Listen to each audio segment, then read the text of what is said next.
पहली और प्रमुख खबर जहां आपको बता दें कि कांग्रेस नेता पवन खेड़ा इस समय कानूनी मोर्चे पर पूरी तरह से घिरते जा रहे हैं और अब मामला पहुंच चुका है देश की सबसे बड़ी अदालत सुप्रीम कोर्ट तक। और सुप्रीम कोर्ट ने तेलंगाना हाईकोर्ट के उस फैसले पर रोक लगा दी है जिसमें खेड़ा को ट्रांजिट अग्रिम जमानत दी गई थी।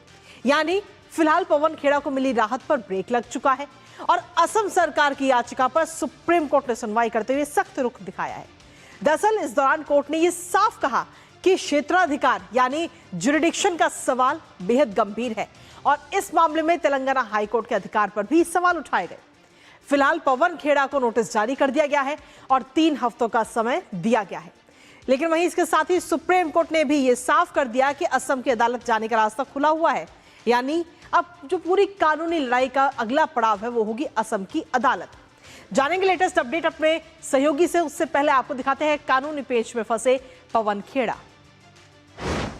तो जी हां, आपको बता दें कि पवन खेड़ा जो है वो उस समय कानूनी दावपेच में फंसते हुए नजर आ रहे हैं और सुप्रीम कोर्ट से एक बड़ा झटका कांग्रेस नेता पवन खेड़ा को लगा, जहां सुप्रीम कोर्ट ने जो उनकी ट्रांजिट अग्रिम जमानत थी उस पर फिलहाल रोक लगा दी, जो राहत उन्हें तेलंगाना हाईकोर्ट की तरफ से मिली हुई थी।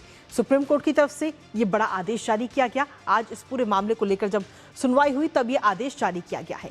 इसके साथ ही आपको बता दें कि तेलंगाना हाईकोर्ट के फैसले पर फिलहाल कोर्ट ने स्टे लगा दिया है, सुप्रीम कोर्ट ने, और असम सरकार की याचिका थी और इस याचिका पर सुनवाई करते हुए और एक्शन ये लिया गया सुप्रीम कोर्ट की तरफ से। और इसके साथ ही सुप्रीम कोर्ट ने क्षेत्राधिकार पर भी गंभीर सवाल उठाए हैं। असम सरकार ने कहा है कि हाईकोर्ट के पास अधिकार नहीं है, तो वहीं पवन खेड़ा को सुप्रीम कोर्ट की तरफ से नोटिस भी जारी किया गया और अब पवन खेड़ा के पास में कितना समय है? 3 हफ्तों का, और 3 हफ्ते के अंदर पवन खेड़ा को खुद जवाब देना होगा। जहां असम कोर्ट जाने का हालांकि फिलहाल पवन खेड़ा के पास में रास्ता खुला हुआ है, वो असम कोर्ट का रुख कर सकते हैं। मेरिट के आधार पर वहां फैसला होगा और सुप्रीम कोर्ट का कहना है कि हमारा आदेश जो है वो बाधा नहीं बनेगा, ये बात सुप्रीम कोर्ट ने कही है। लेकिन आखिर ये पूरा मामला क्या है जिस पर ये सुनवाई हुई है और असम सरकार जो है उसने सुप्रीम कोर्ट का रुख किया, आखिर ये पूरा मामला क्या है, एक नजर उस पर भी डाल लेते हैं। दरअसल हेमंत बिस्व शर्मा की पत्नी के खिलाफ आपत्तिजनक टिप्पणी पवन खेड़ा की तरफ से की गई थी। उनके 3 पासपोर्ट की बात कही गई थी।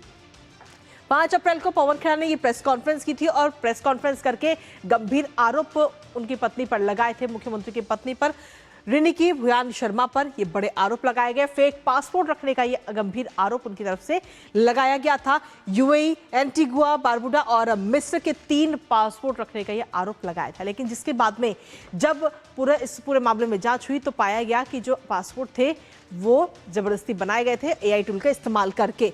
हिमंता के हलफनामे में पूरा ये दावा किया गया और इसके बाद में असम पुलिस ने ये पूरा मामला दर्ज किया था, जिसको लेकर के मामला उससे पहले ही पवन खेड़ा ने कोर्ट का रुख किया था। हमारे साथ हमारे सहयोगी विकास सारथी से जुड़ गए हैं, सीधा उनका रुख करेंगे ताजा अपडेट के लिए। विकास, अब सीधे तौर पर सुप्रीम कोर्ट ने जो राहत मिली हुई थी पवन खेड़ा को, अभी तक उस राहत पर तो स्टे लगाया और उस राहत को फिलहाल खत्म कर दिया गया है। इसके साथ ही पवन खेड़ा को दिया गया 3 हफ्ते का समय। बिल्कुल, देखिए उनको जो राहत, अगर आप वैसे भी देखें, जो हाई कोर्ट से मिली भी थी वो कोई बहुत बड़ी राहत नहीं थी। उनको एक एंटिसिपेटरी बेल एक तय समय के लिए दी गई थी। हालांकि उसको भी जब असम गवर्नमेंट ने चैलेंज किया सुप्रीम कोर्ट में, तो सुप्रीम कोर्ट में 2 बातें यहाँ पर जो मुख्य तौर पर सामने आई, वो ये कि जो सबसे बड़ी आपत्ति थी असम सरकार को वो ये थी कि ज्यूरिसडिक्शन का मामला सीधे सीधे बनता है। अगर उनको कोई राहत चाहिए थी तो वो असम के ज्यूरिसडिक्शन में आकर के कोई एंटिसिपेटरी बेल लेते तो बात समझ में आती थी। इसको लेकर के आपत्ति ये भी उठाई गई असम सरकार की तरफ से, उनके वकील की तरफ से, कि अगर ये परिपाटी चालू रही तो कोई भी आरोपी कभी गिरफ्तार ही नहीं होगा, क्योंकि अगर पवन खेड़ा का कोई वहां का एड्रेस होता, स्थायी या अस्थायी तौर पर भी कोई उनका पता होता, तो ये माना जा सकता था कि ज्यूरिसडिक्शन बनता है। लेकिन उनका ऐसा कोई वहां से सरोकार नहीं है जिस हाईकोर्ट में जाकर के, जिसके ज्यूरिसडिक्शन में जाकर के उन्होंने ये रिलीफ लिया। कोर्ट भी इस बात से सहमत दिखा और इसीलिए कोर्ट ने जो उनको राहत मिली थी उस पर रोक लगा दी है और नोटिस जारी करके 3 हफ्ते में अपना जवाब दाखिल करने को कहा है। अब पवन खेड़ा को नए सिरे से असम हाईकोर्ट में जाकर के एंटिसिपेटरी बेल लेनी होगी, वरना उन पर गिरफ्तारी का जो संकट पहले मंडरा रहा था वो आगे भी मंडराता रहे। इसके साथ ही विकास, आपसे जो पूरा मामला रहा ये वो भी जानना चाहेंगे, जिससे कि हमारे दर्शक बेहद आसानी से समझ पाए कि आखिर ये पूरा मामला क्या है। देखिए, आप जैसा बता रही थी कि प्रेस कॉन्फ्रेंस की थी पवन खेड़ा ने और उसमें काफी गंभीर आरोप लगाए थे 3 पासपोर्ट रखने का।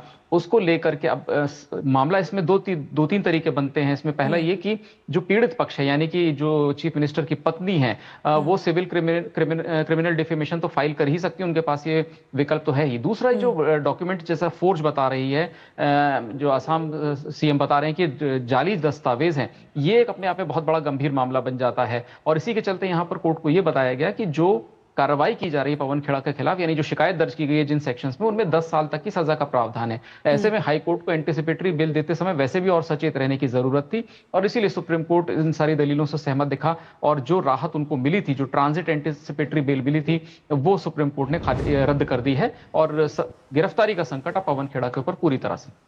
चलिए, बहुत बहुत शुक्रिया तमाम जानकारी हमारे साथ साझा करने के लिए विकास, इस महत्वपूर्ण खबर से जुड़ी। और अब देखना होगा कि आगे 3 हफ्ते का समय, क्योंकि फिलहाल पवन खेड़ा के पास में है, और अब आगे वो क्या कदम उठाते हैं और कब तक असम अदालत का वो रुख करते हैं। फिलहाल शुक्रिया विकास।